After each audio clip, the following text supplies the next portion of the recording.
Assalamualaikum Ustaz. Alhamdulillah berkhairin. Masya Allah, barakallahu. Alhamdulillah kita bisa ketemu di Madinah, teman-teman. Ana mengingat firman Allah Subhanahu wa taala, wa'tasimu bihablillahi jami'an wa la tafarraqu. Kita minta nasihat dari Ustaz Syafiq tentang pentingnya ijtima, bersatu di atas kebenaran. Fadhal Ustaz. Masya Allah, barakallahu fikum. Alhamdulillah wassalatu wassalam ala Rasulillah ma ba'd. Yang pertama ana bersyukur kepada Allah ya. Tanpa kita pernah bersepakat untuk bertemu ya. Sahih Ustaz. Tapi Allah SWT mempertemukan kita di kota Rasul sallallahu alaihi wasallam. Di kota inilah Rasulullah sallallahu alaihi wasallam mempersatukan kalimat itu ya. Bagaimana antara orang-orang Muhajirin dan Ansar yang mungkin secara background mereka berbeda kotanya ya. Memiliki karakter yang mungkin nggak sama. Tapi tatkala mereka masuk ke dalam agama Allah ini, mereka menjadi saudara. Allahu Akbar. Kalau melihat kondisi kita, bicarakan tadi banyaknya perselisihan mungkin Ustaz ya. Karena banyak di antara kita yang lupa dengan hak-hak saudara kita. Tapi tahu dengan haknya dia. Itu masalah terbesar ya, ketika kita tahu dengan kewajiban orang lain kepada kita, tapi kita nggak tahu dengan kewajiban kita terhadap orang lain. Rasulullah Sallallahu Alaihi Wasallam bagaimana menjaga para sahabat ya untuk berada di atas ketaatan agar mereka tidak fanatik terhadap nama, sampai nama pun subhanallah. Di kota Madinah ini pernah terjadi sedikit konflik yang menyebabkan orang-orang Ansar itu berteriak memanggil ya lal Ansar. Dan orang-orang Muhajirin pun memanggil ya lal Muhajirin. Mereka saling memanggil kelompok mereka mungkin seperti itu ya. Padahal mereka sudah menjadi satu, melebur. Bahwasanya innamal mu'minuna ikhwah. Nabi alaihissalatu wasallam mengatakan kepada mereka, abi da'wal jahiliyah wa ana baina adhurikum. Subhanallah. Itu Nabi hidup pada waktu itu. Nabi mengatakan, apakah dengan ajakan-ajakan kepada ya fanatisme jahiliyah, sedangkan aku berada di tengah-tengah kalian. Akhirnya para sahabat sadar ya.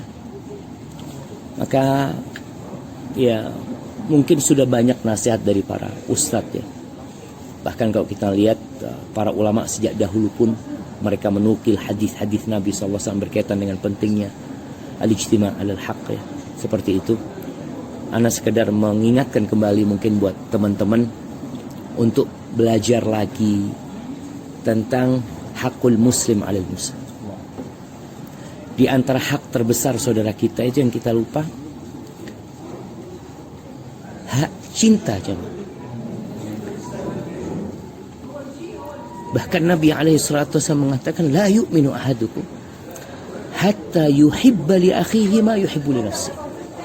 Tidak beriman seseorang di antara kalian sampai dia mencintai saudaranya seperti mencintai diri dia sendiri gitu. Ini mungkin yang perlu kita tumbuhkan di dalam hati kita semuanya. Apakah benar kita sudah cinta sama saudara kita seperti kita mencintai diri kita sendiri? Karena ana pernah bertanya dengan Syekh Sulaiman As-Suhaimi hafizahullah ta'ala ketika beliau menceritakan tentang Afrika waktu itu. Beliau menceritakan bahwasanya kebanyakan perselisihan yang terjadi di antara Ahlus Sunnah wal Jamaah, kata dia a'rad dunyawiyah, urusan dunia. Maka semoga kita bisa memperbaiki hati kita, mencintai saudara kita, karena Allah Azza wa Jal membenci dia karena Allah SWT. Tatkala kita ikhlas dalam menjalankan dakwah ini, dan ini juga nasihat buat para penggiat dakwah ya, karena bukan hanya ustadznya yang harus ikhlas, tapi setiap orang yang beriman kepada Allah, wa ma umiru illa liya'budullaha mukhlishina lahuddin. Maka tolong dijaga hatinya, cintai saudara yang seperti mencintai diri kita sendiri. Insyaallah hak-hak yang lainnya akan datang. Nabi alaihissalatu wasallam ketika datang ke kota Madinah ya, beliau mengatakan kepada para sahabatnya, la tadkhulul jannah hatta tu'minu wa la tu'minu hatta tahabbu. Afala adullukum ala syai'in idza fa'altum tahabbtum afshus salam bainakum. Jadi kalian tidak akan masuk surga sampai kalian beriman, dan kalian tidak akan beriman sampai kalian saling mencintai. Syufu jemaah.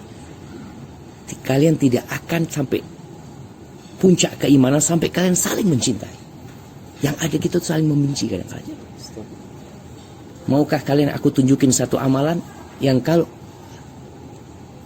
kalian lakukan kalian akan saling mencintai? Kata Nabi SAW, afsyus salam, tebarkan salam di antara kalian. Makanya kita lihat teman-teman yang bertikai, yang pertama mereka lakukan adalah memutus salam. Memutus salam, karena itulah tanda sudah nggak ada cinta lagi.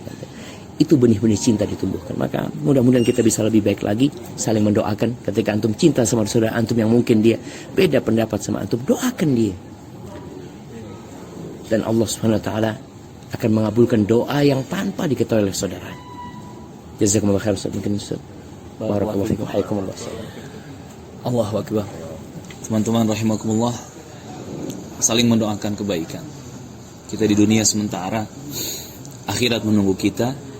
Semoga Allah mengampuni dosa-dosa kita dan terus membimbing kita di atas kebenaran sampai berkumpul di Jannah Firdaus. Jazakumullah khairan Ustaz. Tasyarrafna bi liqaikum. Narakum al khair insyaallah.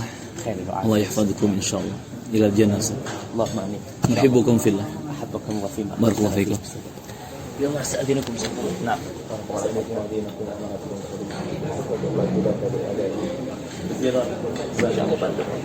Istirahat umur.